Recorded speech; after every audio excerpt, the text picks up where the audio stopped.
आपको कैसा संतान प्राप्त होगा। लोग आते हैं, पूछते हैं, कुंडली दिखाते हैं कि गुरुदेव मेरे बच्चे कैसे होंगे, या मेरे बच्चों का भविष्य क्या है, मेरे संतान क्या जीवन में कुछ विशेष कर पाएंगे, क्या उनका भाग्य बढ़िया है, कैसा चरित्र होगा, कैसा स्वभाव होगा, कितना संपत्ति वाले होंगे, किस प्रकार के मेरे बच्चे होंगे। आज आप अपनी कुंडली निकाल करके सामने रख लें, क्योंकि संतान का भाव पंचम होता है और पंचम भाव में जो ग्रह बैठा हो संतान आपको उसी प्रकार का प्राप्त होता है। आइए मैं एक एक करके सभी ग्रहों के बारे में बताता हूं। आप अपनी कुंडली निकालें और देखें कि पंचम भाव में कौन सा ग्रह बैठा हुआ है। देवी और सज्जनों, अगर किसी भी व्यक्ति के कुंडली के पंचम भाव में सूर्य विराजमान है तो संतान बहुत तेजस्वी प्राप्त होंगे। बुद्धिमान, शासन या प्रशासन में रुचि रखने वाली संतान आपको प्राप्त होंगी। संतान थोड़ी सी अहंकारी भी या जिद्दी भी हो सकती है आपकी, चाहे वो लड़का हो या लड़की हो। पिता से लगाव अधिक रहेगा, परंतु पिता की ओर से कठोरता भी उस बच्चे को प्राप्त होगी। संतान राजनीति, सरकारी नौकरी और उच्च पदों पर में जा सकते हैं जिसके सूर्य पंचम भाव में विराजमान हो। आप देख लें कि लग्न कुंडली में, चंद्र कुंडली में या सप्तमांश कुंडली में नहीं कौन से ग्रह आपके पंचम भाव में विराजमान है, उसके परिणाम समझें। अगर आपके कुंडली के पंचम भाव में चंद्रमा विराजमान है तो संतान सौम्य प्राप्त होंगे, सुंदर प्राप्त होंगे, भावुक और कल्पनाशील संतान की प्राप्ति होगी। आपको शिक्षा और कला के क्षेत्र में, जैसे संगीत, चित्रकला, लेखन, इनमें आपके बच्चे निपुण हो सकते हैं। संतान माता से अधिक जुड़ाव रखेगी, मां के साथ बच्चों का जुड़ाव अधिक होगा। स्वभाव उनका कोमल पर जल्दी विचलित होने वाले होंगे, छोटी सी बातों पर में विचलित हो जाएंगे, तिलमिला जाएंगे, समझ नहीं पाएंगे जो क्या करें। अगर आपके कुंडली के पंचम भाव में मंगल बैठा हुआ है तो संतान साहसी होगा, पराक्रमी, खेल या फौजी क्षेत्र में सफलता पाने वाला बच्चा आपको प्राप्त होगा। गुस्सैल और जिद्दी स्वभाव भी उसका हो सकता है।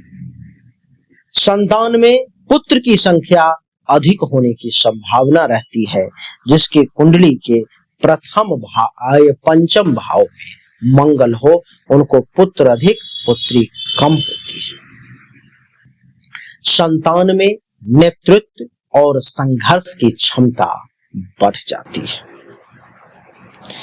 अगर आपके कुंडली के पंचम भाव में बुध देवता विराजमान हो तो आपको कैसे संतान प्राप्त होगा। संतान चतुर, विद्वान, हाजिर जवाब और बातचीत में कुशलता रखने वाला प्राप्त होगा। शिक्षा और व्यापार में अच्छा करेगी संतान, पढ़ाई लिखाई में बहुत एक्सपर्ट, बिजनेस में तो कमाल ही कर देंगे आपके बच्चे। संतान गणित, विज्ञान और लेखन में ज्यादा रुचि रखेंगे और आपके बच्चे इस विषय में दक्ष होंगे, एक्सपर्ट होंगे।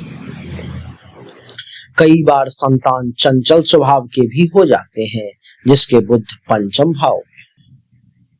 अगर पंचम भाव में बृहस्पति बैठे हुए हैं, देवगुरु, तो यह सबसे शुभ स्थिति मानी जाती है। संतान आपकी धार्मिक, ज्ञानी, संस्कारी और उच्च शिक्षा को प्राप्त करने वाले उच्च शिक्षित जो है सो होते हैं, वो आपके बच्चे कहलाते हैं। जीवन में आदर, मान सम्मान, ये सब आपको अपने बच्चों के कारण प्राप्त होता है। पुत्र संतान का सुख अवश्य उस व्यक्ति को जीवन में कभी न कभी मिलता ही। संतान आध्यात्म, शिक्षा, कानून, न्याय या धर्म के क्षेत्र में भी अग्रणी हो सकते हैं। लेकिन अगर पंचम भाव में शुक्र विराजमान हो तो संतान सुंदर, कलात्मक, आकर्षक व्यक्तित्व वाले होते हैं। संगीत, नृत्य, फैशन, डिजाइनिंग, अभिनय जैसे क्षेत्रों में भी खूब सफलता प्राप्त होती है। पुत्री संतान का सुख उस व्यक्ति को अधिक मिलता है जिसके कुंडली के पंचम भाव में शुक्र विराजमान है। संतान भोग विलास करने वाला विशेष होता है, खाने पीने मौज मस्ती में समय बिताता है। जिसके कुंडली के पंचम भाव में शनि विराजमान, संतान में गंभीरता आती है, मेहनती होता है और जिम्मेदारी की भावना को संतान जो है सो सबसे आगे रखता है। संतान देर से उसे प्राप्त होती है या संतानों की संख्या उस व्यक्ति को बहुत कम मिलती है। संतान धैर्यवान, पर जीवन में संघर्ष अधिक करना पड़ सकता है आपके बच्चों को। संतान आपकी न्यायप्रिय होंगी और अनुशासन से रहना उन्हें ज्यादा अच्छा लगेगा। जिस व्यक्ति के कुंडली के पंचम भाव में राहु हो तो संतान बुद्धिमान होंगे। राहु के पास में बहुत बुद्धि है, इतना बुद्धि कि जब अमृत का बंटवारा होने लगा तो वो देवताओं का भेष बना करके राहु घुस गया देवताओं के झुंड में और उसने दिमाग का इस्तेमाल करके अमृत पान कर लिया। समस्त राक्षसों में एक राहु ही ऐसा हुआ जिसने अमृत पान किया और दैत्य कहलाने के बदले राहु देवता हो गया और उसको जब गला काट भी दिया गया फिर भी वो मरा नहीं। राहु और केतु दो पार्ट में बट गए लेकिन जीवित रहा। जिससे आपके संतान, राहु अगर पंचम भाव में हो तो संतान बहुत बुद्धिमान लेकिन अलग सोच वाली, अनकन्वेंशनल जिसको कहते हैं, ऐसे संतान आपको प्राप्त होंगे। विदेश से जुड़ा जीवन या करियर उनका हो सकता है। कभी कभी संतान सुख में आपको बाधा या संतान से अलगाव की स्थिति भी देखने को मिल सकती है। संतान चालाक, तकनीकी या आधुनिक विज्ञान की ओर झुकाव रखने वाला आपको प्राप्त होगा। देवी और सज्जनों, जिस व्यक्ति के कुंडली के पंचम भाव में केतु विराजमान तो संतान आध्यात्मिक होता है, रहस्यमयी और साधना की प्रवृत्ति वाला उसे संतान प्राप्त होता है। संतान में दुनियादारी से अलगाव की प्रवृत्ति हो सकती है। कभी कभी संतान सुख में कमी या संतान दूर रहने वाला भी आपको प्राप्त हो सकता है। संतान मोक्ष मार्ग या धार्मिक साधना की ओर झुक सकता है।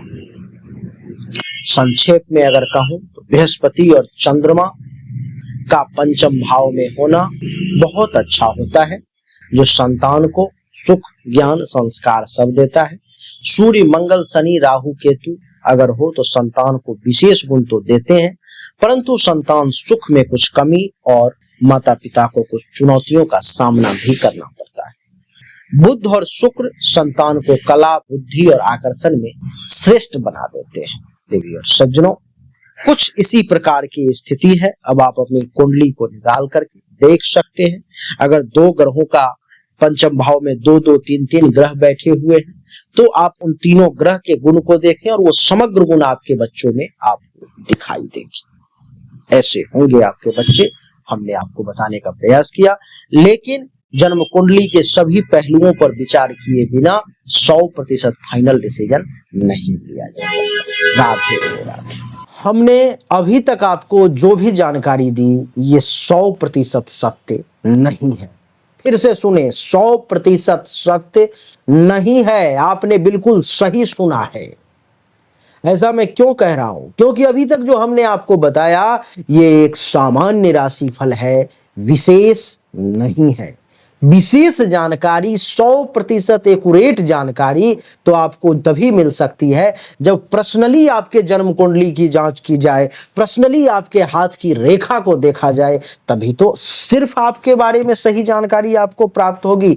और जब वो जानकारी प्राप्त होगी तो वो 100% एक्यूरेट होगी। आपको जानना चाहिए, अगर आपको परिश्रम ज्यादा करना पड़ रहा है लेकिन परिणाम नहीं मिल पा रहे हैं, आपको भाग्य का साथ नहीं मिल पा रहा है, जिस पोजीशन पर आपको होना चाहिए उस पोजीशन पर आपसे पहले कोई और पहुंच जा रहा है, इसका अर्थ है कि भाग्य का साथ नहीं मिल रहा है, भाग्य के देवता की स्थिति कुंडली में गलत है, उसको ठीक करने की जरूरत है। दूसरा, अगर आप बहुत परिश्रम कर रहे हो, आमदनी के कई सोर्स को तलाशने की कोशिश कर रहे हो, लेकिन आमदनी बहुत ज्यादा कर नहीं पा रहे हो जितनी इच्छा है, जितनी कोशिश है, तो चेक करने की जरूरत है कि आमदनी के जो देवता हैं उनकी क्या स्थिति है कुंडली में, आखिर आमदनी क्यों नहीं बढ़ पा रही। अगर आप पैसा तो कमा रहे हो लेकिन बचत नहीं कर पा रहे हो, लाख प्रयास करते हो लेकिन फिर भी कितना भी पैसा कमा लूं, कितनी भी कोशिश कर लूं, बचत नहीं हो पा रहा है, तो आपको चेक करने की जरूरत है कि जन्म कुंडली में जो धन धान्य संपत्ति के बचत की देवता हैं, जो बैंक बैलेंस के देवता हैं, उनकी क्या स्थिति है, क्यों ऐसा हो पा रहा है।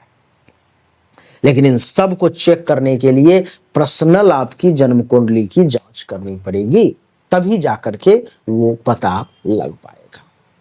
देवियों सज्जनों, चाहे कोई बीमारी है जो आपको बहुत परेशान कर रहा है, बहुत परेशान कर रहा है, आप ठीक नहीं हो पा रहे हो, चाहे आपका विवाह नहीं हो रहा, वैवाहिक जीवन में अथवा परेशानी आ रही है, मामला तलाक तक पहुंच गया है या विवाह हो ही नहीं पा रहा है, जिस काम को करने की कोशिश कर रहे हो हर काम में रुकावट आ रहा है, जमीन मकान गाड़ी चाह रहे हो लेकिन हो नहीं पा रहा है, तो इन सभी शंकाओं का समाधान जन्म कुंडली देखने के बाद ही मैं आपको दे सकता हूं। उसके लिए सामने दिए गए नंबर पर में अपनी जन्म तारीख, जन्म समय, जन्म स्थान, दोनों हाथ के हथेली का फोटो अवश्य भेजें। जो शुल्क है जमा करें, इंतजार करें, आपको जानकारी अवश्य मिलेगी। अच्छा लगा तो वीडियो को लाइक करें, शेयर करें, चैनल को सब्सक्राइब करके इसके बेल आइकन के बटन को दबा दें। राधे राधे, राम राम।